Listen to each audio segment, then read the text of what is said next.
একটা কথাই বলার যে কৃষি ক্ষেত্রে অন্তত ট্যাক্সটা কমাই দিলে সবচেয়ে ভালো হইতো। যেমন এই পলিটা ইন্ডিয়ার রুপিতে আমি দেখছি, আমিও ইন্ডিয়া যাই মাঝে মধ্যে, ইন্ডিয়ার রুপিতে 22 থেকে 23,000 টাকা পড়ে। বাংলাদেশে তো এখানে পলির দাম 65, 70, 75 হওয়ার কথা না। কৃষি ক্ষেত্রে তো একটু ট্যাক্সটা কমাই দিলে মানুষ সবচেয়ে থেকে ভালো এবং কৃষকরা মানে লাভবান।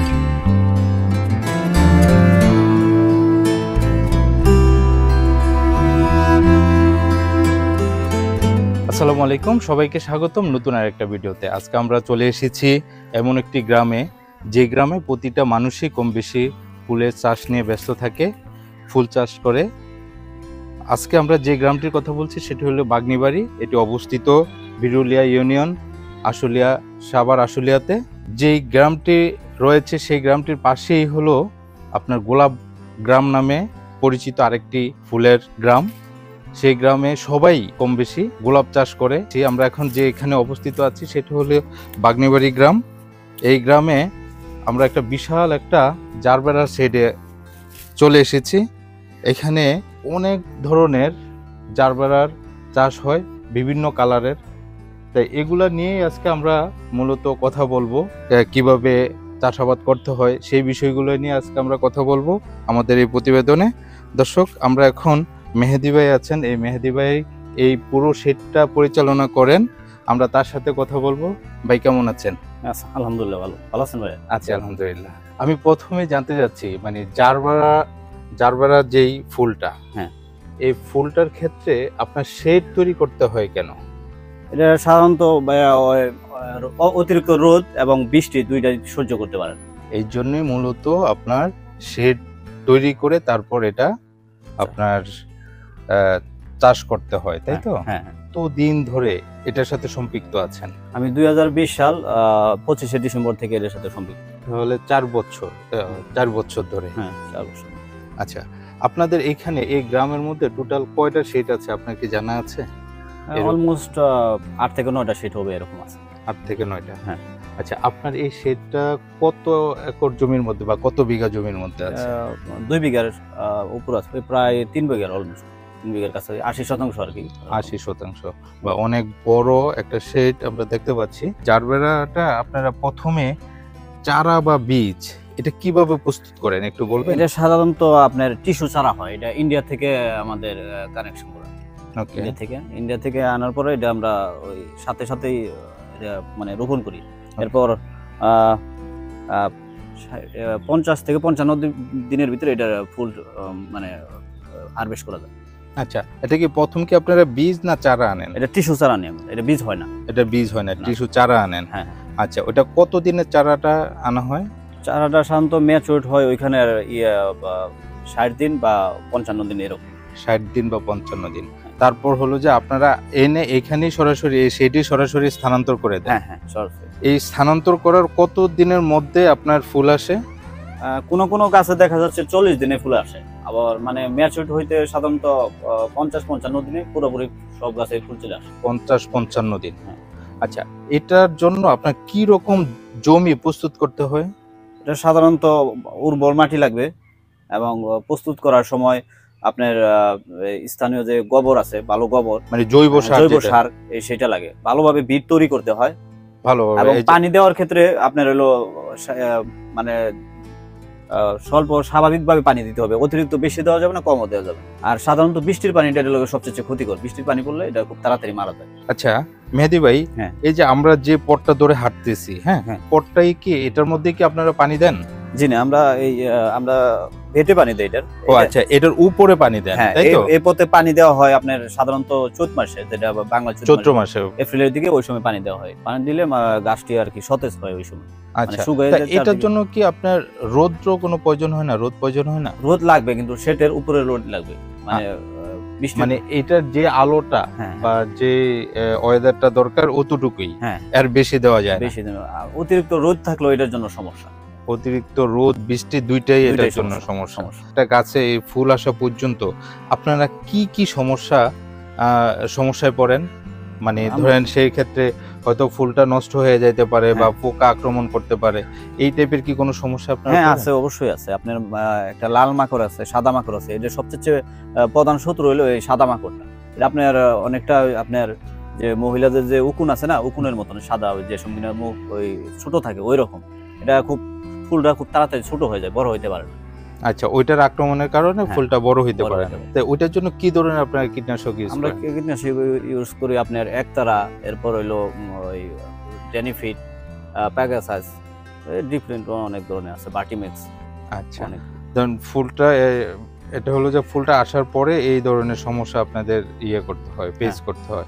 আর ফুল আসার আগ পর্যন্ত এটার মধ্যে কি কোনো ধরনের কীটনাশক ইউজ করতে হয়? হ্যাঁ, ইউজ করতে হয়। এর শুধু যে ফুলে আক্রমণ করে তা না, গাছেও আক্রমণ করে। গাছেও আক্রমণ করে। গাছেও ধরুন গাছের কি পাতা লাল হয়ে যায় বা হ্যাঁ, কোনো ধরনের লাল হয়ে যায়, আপনার এই যে মাঝে মাঝে ছত্রাক অন্য কালার হয়ে যায়। অন্য কালার হয়ে যায়, হ্যাঁ। ওইটার জন্য আপনারা কি ধরনের কীটনাশক ইউজ করেন? এটা সাধারণত আমরা ওই বাটিমেক্সটা ইউজ করি বেশি। ওটা ভিটামিনের কাজ করে এবং পোকামাকড় থাকলেও ওটা মারা যায়। মারা যায়। এই ফুল চাষ করতে গিয়ে যে বিভিন্ন সমস্যার মধ্যে পড়ে, হ্যাঁ। সমস্যা বলতে যেটা বুঝাইছি যে ধরেন একটা গাছে পোকা হচ্ছে বা একটা গাছে রোগ হচ্ছে বা কোনো ধরনের সমস্যা হচ্ছে, এই সমস্যার জন্য আপনারা কি কৃষি অফিসারের কোনো সহযোগিতা পান? কৃষি অফিসারের সহযোগিতা পান না, যেমন পাই না আমরা কোনো সময়। আর যে সময় কিনা আপনারা কোনো সাক্ষাৎ চ্যানেলে দেখান, ওই সময় কৃষি অফিসাররা বলে বাম্পার ফলন হয়েছে, নানান বিধি কিছু, অথচ তারা সারা বছর তাদের খুঁজেও পাওয়া যায়। মানে যখন বাম্পার ফলন হয় তখন তারা ওই ক্রেডিটটা ওনারা নিয়ে নেন। আচ্ছা, কিন্তু ওনারা এছাড়া কিন্তু আপনারা কি ওনাদের কাছে যান? যে মাঝে মাঝে অনেকজন যায়, আমি অবশ্যই যাইনি গিয়ে, অনেকজন যায়, ওইরকম কোনো সহযোগিতা পায় না। ওইরকম যেমন আমি গোলাপ করি না, আমার আশপাশে আত্মীয় স্বজন আছে, ওনারা গোলাপ করে। গত ডিসেম্বরে এক ধরনের রোগ আসছিল, ওটার কোনো সমাধান দিতে পারেনি তারা। আচ্ছা, এই জারবারার কোনো জাত আছে? এটা যদি একটু এটা জাত নাই, জাত আর মানে কালার আছে আলাদা আলাদা। মানে আমার এই বাগানে প্রায় 9টা কালার আছে।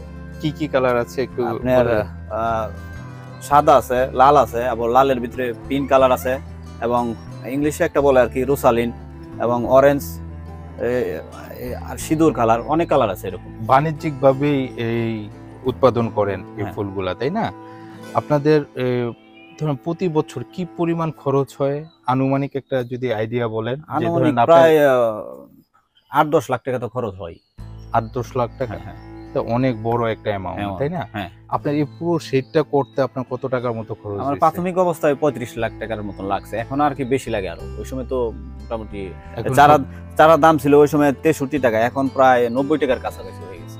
মানে ডলারের দামটা বাড়ার ফলে এই চারার ডিফারেন্স হয়ে গেছে। আপনারা এই যে ডলারের কথা বললেন আর চারার দামটার কথা বললেন, মানে আপনারা চারাটা মানে কয়টা চারা আপনারা মানে কিভাবে চারাটা আপনারা কিনেন? এটা আমাদের 3 মাসে আগে অর্ডার দিতে হয়। ইন্ডিয়া ওই যে আমাদের লোক আছে, ওনাদের মাধ্যমে অর্ডার দিতে হয়। 3 মাস আগে অর্ডার করলে ওনারা ওই 3 মাস পরে এই চারাটা আমাদের পাঠিয়ে দেবে। ওকে, আচ্ছা। মানে যে মানে চারাটা কি আপনারা পিস হিসেবে কিনেন নাকি? পিস হিসেবে। পিস হিসেবে। তাহলে আপনারা ধরেন একটা চারার পিছে কত টাকার মতো যদি আমরা বাংলায় কনভার্ট করি বিডিতে, তাহলে কয় টাকার মতো পড়ে? এখন প্রায় 90 টাকার কাছাকাছি পড়ে একটা চারা। হ্যাঁ, একটা চারা।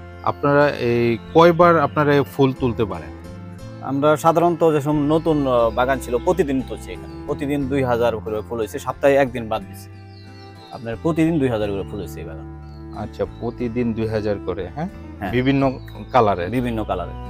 আচ্ছা, এই ক্ষেত্রে কি আপনারা তো অবশ্যই লাভবান না হলে তো আসলে এটা আমি আপনার মুখ থেকে শুনতে চাই, এটা তো আমার ওপিনিয়ন। হ্যাঁ, আপনার মুখ থেকে শুনতে চাই যে আপনাদের খরচ বাদ দিয়ে কি আপনারা কি লাভের মধ্যে আছেন কি? লাভের মধ্যে অবশ্যই আছি, কিন্তু ওই সময় করোনা ছিল, আপনারা জানেন, বারে আমরা লকডাউনের মধ্যে ছিলাম, ওই সময় একটু ক্ষতি হয়ে গেছে। আপনি যদি সরকারের উদ্দেশ্যে যদি কোনো কিছু বলতে চান? আমার সবচেয়ে একটা কথাই বলার, যে কৃষি ক্ষেত্রে অন্তত ট্যাক্সটা কমাই দিলে সবচেয়ে ভালো হইতো। যেমন এই পলিটা ইন্ডিয়ার রুপিতে আমি দেখছি, আমিও ইন্ডিয়া যাই মাঝে মধ্যে, ইন্ডিয়ার রুপিতে 22 থেকে 23,000 টাকা পড়ে। বাংলাদেশে তো এখানে পলির দাম 65, 70, 75 হওয়ার কথা না। এটা কৃষি ক্ষেত্রে একটু ট্যাক্সটা কমাই দিলে মানুষ সবচেয়ে থেকে ভালো এবং কৃষকরা মানে লাভবান। আচ্ছা, বিশেষ করে কীটনাশকের জিনিসটা আমার মনে হয় সরকার এটা নজর দেয় না। আমি দেখেন, আমি একটা বাটিমেক্স ইউজ করতাম, একটা বোতল, ওইটা দাম ছিল 550 টাকা, এখন প্রায় 850 হয়ে গেছে। মানে প্রতি মাস পর পরেই বিশেষ করে সার এবং কীটনাশক মানে ডে বাই ডে মানে এটা দামই বাড়তেছে। প্রিয় দর্শক, এতক্ষণ আপনাদেরকে এই জারবারা সম্পর্কে কিভাবে চাষাবাদ করতে হয়, কি করতে হবে, সেটা মেহেদীবের কাছ থেকে বিস্তারিত জানবার চেষ্টা করেছি। দর্শক, আজকে এই পর্যন্তই। সবাই ভালো থাকবেন, সুস্থ থাকবেন, আমাদের চ্যানেলকে সাবস্ক্রাইব করবেন এবং আমাদের ফেসবুক পেজ থেকে দেখে থাকলে অবশ্যই লাইক, কমেন্ট, শেয়ার করবেন এবং ফলো বাটন ক্লিক করে আমাদের সাথেই থাকবেন। সবাইকে অনেক ধন্যবাদ। আসসালামু আলাইকুম।